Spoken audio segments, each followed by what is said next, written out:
Napakaswerte naman talaga ni Mr. Pogi na si Mr. Jericho Rosales at talagang nagtagpo ang landas nila ni Janine Gutierrez. Biro mo naman, ano pa nga bang hahanapin niya sa isang Janine? Hindi lang talaga sa ganda at sexy ng aktres, kundi napakabait, humble at down to earth pa.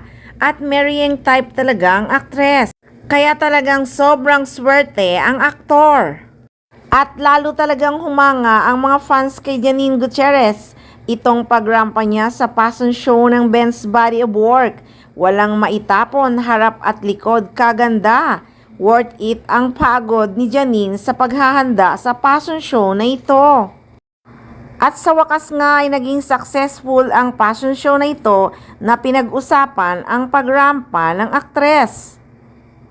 Hindi pa rin nga makamove on ang mga fans sa naging pagrampa nito. Sobrang manghang-mangha sa kaseksihan ni Janine Gutierrez. Napasabi talaga sila na sobrang swerte ni Echo. Sa bagay, sabi nga ni Echo, pwede nang magunaw ang mundo dahil sobra siyang masaya sa piling ni Janine Gutierrez. So, speaking of Jericho Rosales, busy-busy nga ang aktor sa shooting ng kanyang movie na Quezon. Kaya nga LDR sila ni Janine.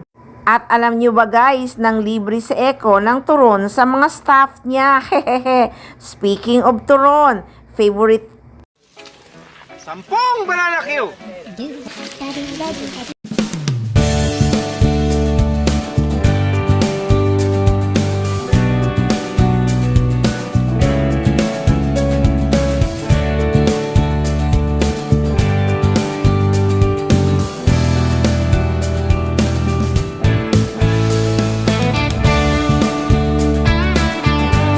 Speaking of turon, favorite talaga ni Janine ang turon.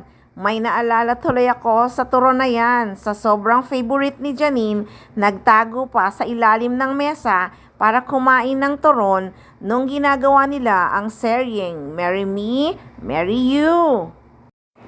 Tawang-tawa nga ako talaga nung nakita ko si Janine na nasa ilalim ng mesa kumakain ng turon.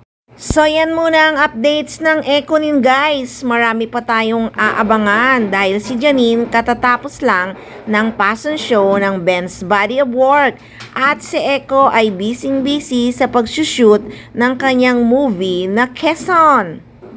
So abang-abang lang tayo kung ano pang susunod na gagawin ni Miss Janine Gutierrez. Kaya wag magsawang tumutok dito lang sa Maarteng Machika!